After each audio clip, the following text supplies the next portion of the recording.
Welcome back to the Tiny Area Hanger. This is Mike and I'm coming at you with the weekly news and review for April 25th, 2021. 2021. We have a resurgence of news this week covering Transformers, G.I. Joe Classified, and Star Wars. Yes, some Star Wars news, real news. We're going to talk about all this stuff coming up.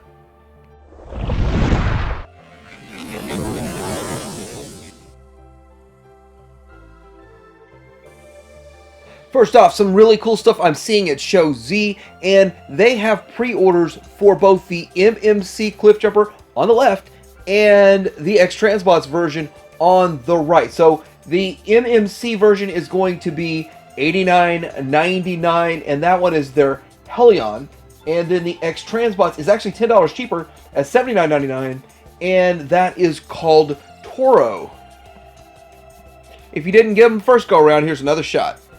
They've updated their Magic Square Perceptor pre-order with pictures. Now, this pre-order one is going to be $10 down, but I'm sure if you're getting it, you're definitely going to get it. It is now a total price of $44.99, and I got my pre-order in. I'm looking forward to this guy. And they actually are incoming, so coming into stock with the Magic Square DMS B11 Overlord Motormaster. A lot of people are interested in this, excited about this, and we've got more picks when we get to the Legends segment.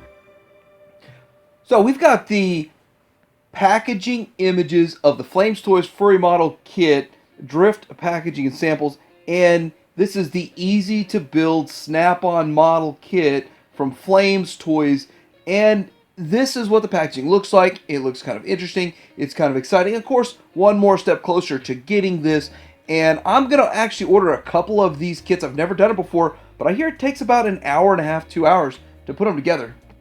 And here's a production sample of the model kit. So if you've never put one of these together and you really don't know, hey, what are you talking about model kit? This is exactly what a model kit is. It's everything still on the sprues. You've got to cut it off. And the really good model kit doers or makers, they even sand off those little sprue points. But anyway, there it is.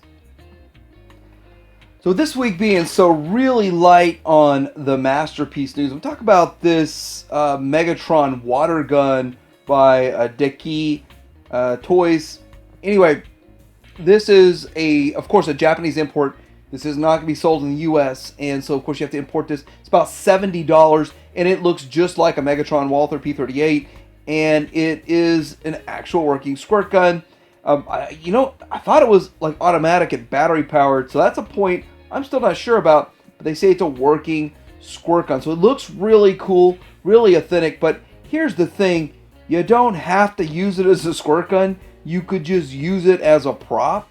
You could just use it as a display piece, because that's something that I would use it for, as a display piece, because I think it's really cool, it's really awesome, and I guess you could say you could get like a Siege Megatron, and then don't worry about transforming it, and just pull this out and say, hey, look, it just transformed. That's a possibility. So there are people out there working on building 3D files for actually being able to print the internal hardware to do what we've seen before, but do it right. So turning your HasLab Unicron into a planet mode, and that planet mode can be separate from the bot mode. So that's really awesome in itself. And here's the big deal. The first stories and reports we saw about HasLab Unicron didn't have any way to connect the rings, and this gives you a way to connect the rings. On top of it, I think, and I might be mistaken because I just saw this story real quick, but I think they actually have a way to 3D print rings. So you can have rings on both your Unicron in the planet mode and in the bot mode. But I'm thinking, why not for at least one of them just get the upgraded Zeta rings and have an adapter for that? That might be a good way to go, because like $30, I mean, the filament is probably going to be $30 anyway to print it, so you can get the upgraded 01 Studio rings, and maybe someone will make an adapter for that to go on either the planet mode or the bot mode for your Haslam. It's really great that they're doing this and that this is a solution. It's a solid solution, and it's going to work.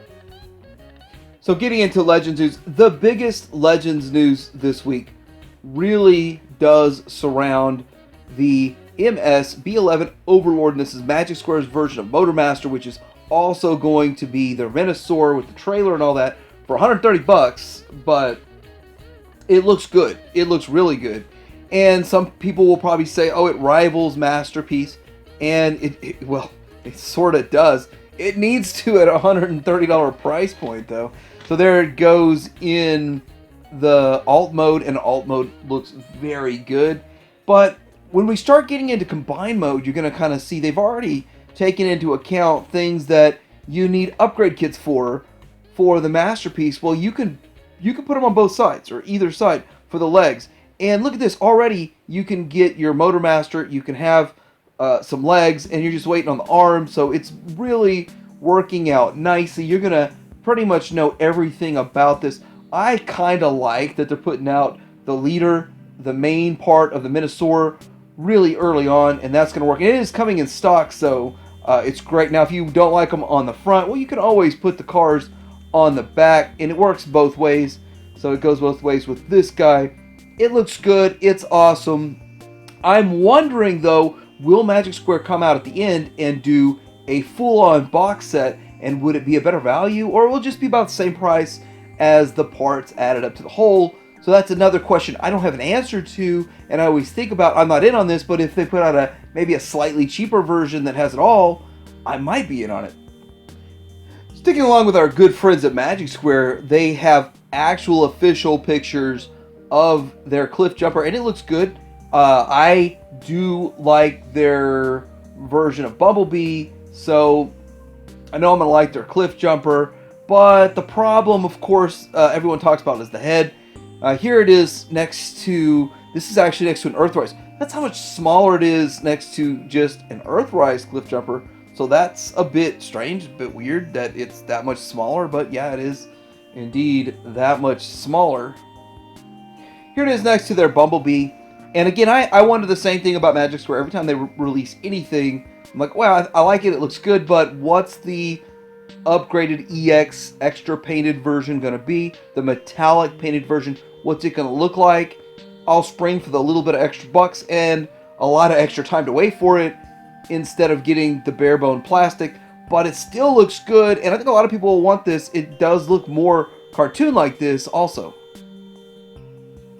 Side by side alt modes, exactly what you'd expect. If you already had the Bumblebee, it's exactly what you would expect, just a slightly different rear end, and of course the red color scheme.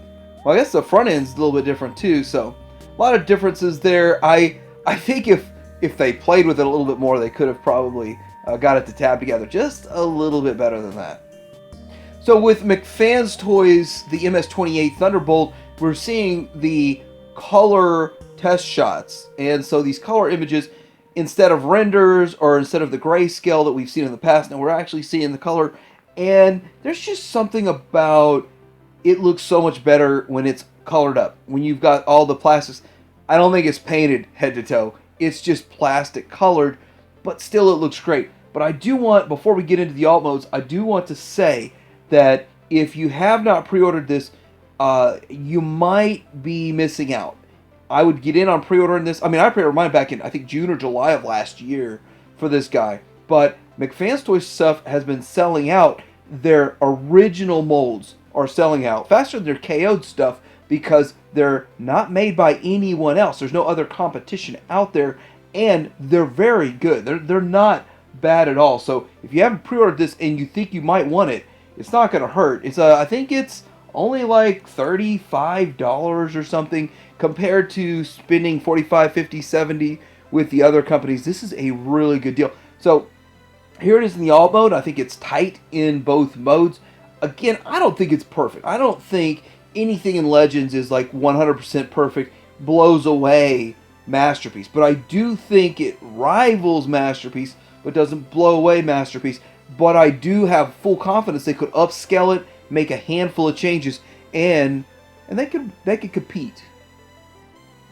getting into a bit of the mainline discussion and topics for the week, here is the upgrade kit from Matrix Workshop, the M50 for the Studio Series Cup. Now, I like Studio Series Cup. I don't have many issues with it, but not having a Target Master is an issue.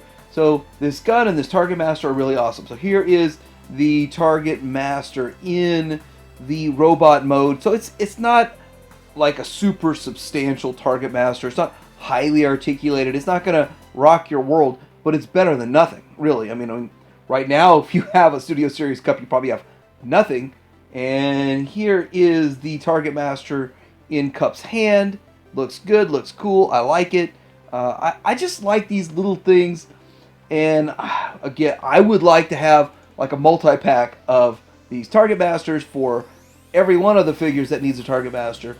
Here's with this additional gun that comes with this kit. And I'm glad the kit comes with like 2 things and not just 1 thing. Would be nice if the kit came with like 5 or 6 things. Anyway, there it is. And it looks pretty cool. So now I want to really show something that shocked me this past week. And if you went to your GameStop, you might have seen more Transformers than you're used to seeing. And we've got the reaction line. And some people love it, some people hate it. I'm middle of the road and I'm like, 18 bucks is too much. 15 bucks at GameStop, which is really a decent price. I think they're really worth 10, but for 15 I could swing a few. But this is Wave 3. I don't have any of Wave 2 because I'm not paying like almost 20 bucks a piece. So I thought that was a good price, 15 bucks each. Check yours, see what there is. I'm kind of in for that Devastator, and I'd like to see if that might be my Legends Devastator. Who knows? The bigger one that's like 25 bucks. But the Huffer, the big news is the Huffer, and it was only $17. And I haven't seen Huffer anywhere at retail. And we're talking about 15 Walmarts and 6 Targets that I've gone to multiple times over this last month. Not one Huffer there. I got a Huffer at GameStop. See, I was fully prepared to get my Huffer from BBTS in September or November, whenever it'll actually show up at BBTS. They're like 6 months behind. But anyway, looking at the Walmart exclusive Retro Headmasters Wave 2 is starting to show up in Canada. And I am starting to wonder, is this the first time ever that we have not seen Wave 1 linger at retail forever? It came and went, and Wave 2's here. Now Wave 2 is lingering. Wave 2 is usually a challenging one to get. So this is an oddity. I don't know if it has to do with the fact that they're modern type of figures in vintage packaging, or it's just the way Hasbro did it, or the way Walmart ordered it. Who knows what's going on in the situation, and is there any more Retro Headmasters after this, or is this it? Is it over, and they're just waiting to sell through it?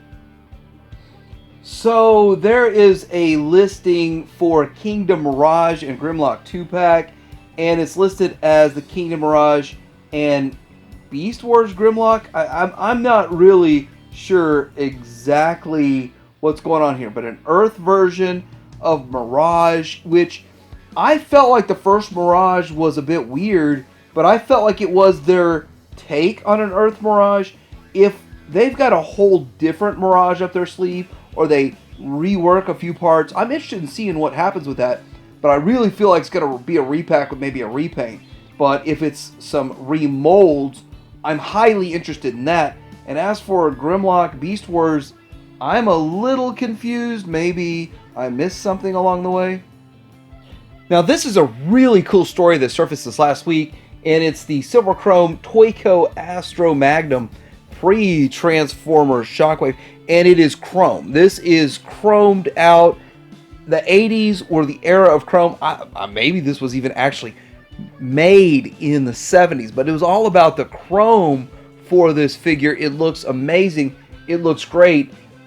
It would be awesome if hey, let's KO this thing and make it chrome. That would be awesome. Some people shy away from that, but I don't.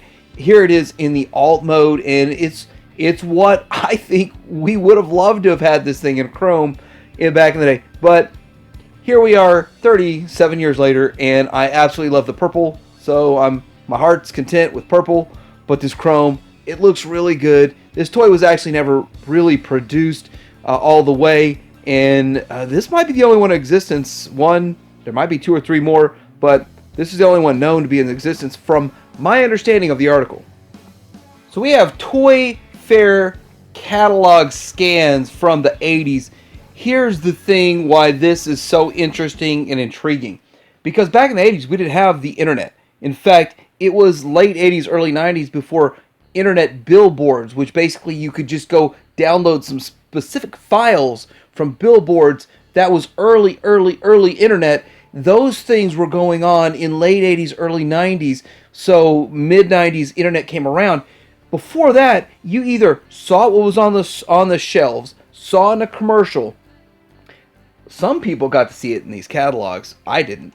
Here is really some cool scans of what they saw in the catalogs. It would have been really fun to be in the know. But you know, how would like a 8-year-old or a 12-year-old kid be in the know with a Toy Fair catalog? Not really. Maybe the JCPenney's catalog or definitely the Sears catalog, but not an actual Toy Fair catalog. This isn't really targeting the consumer so much, more of targeting buyers, but it looks great. It's a lot of fun, kind of a trip down memory lane, just kind of seeing how these things looked before they even came out. We do this daily around here. We see all these pictures before stuff comes around. We see the prototypes, we see the unpainted images, we see the pre-painted images, we see the changes once they come out. We're seeing that with the HasLab Unicron right now.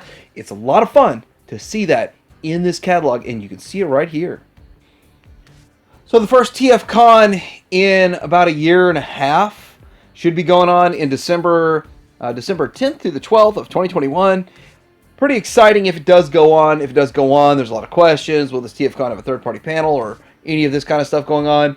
Will it actually go on? It seems like because it's happening in Canada, is it really going to happen because they're a lot stricter than we are, more strict than we are here in the U.S. with these guidelines? So let's hope it happens. Let's hope it occurs. Let's hope we get a third-party panel out of it. I hope everybody has fun. I've never been to a TFCon, especially not one out of the country, but it sounds exciting, and I'd love to be part of it if I could. Before we get into Star Wars news, a couple of things I want to touch on. First off, the 80s Commanders. I made a video talking about 80s Commanders, the early bird offer. They have price up. If you wait till they come out in October, then you're going to have to pay the $89.90 per figure. So that's okay. It's an okay price. Not a great price. It's an okay price, considering it's the only way to get updated versions of quote-unquote not Centurions. But there's an early bird offer for these, and if you get in on the early bird offer and you place an order between now and May 1st, may the 1st be with you, then it's $65 each. Now, you are saving a bit of money, and like a lot of people have pointed out, there is some risk to it. It's a new company.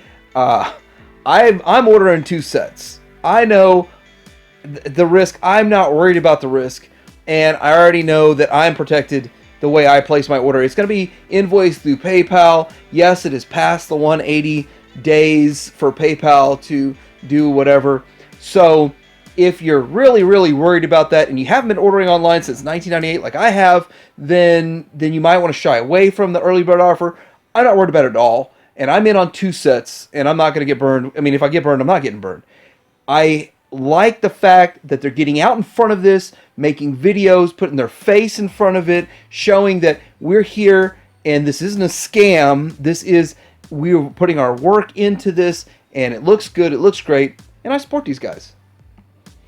So I also made a video, was it Saturday? I guess I put it out Saturday, a video about the Gijoe Classified, the Major Blood situation, the figures that are coming out, the distribution, and all that. But one quick thing I want to touch on this Major Blood. The thing about this is that this figure was only revealed as listings on eBay. That's never happened before. Hasbro has never not revealed a figure officially, and it just shows up on eBay.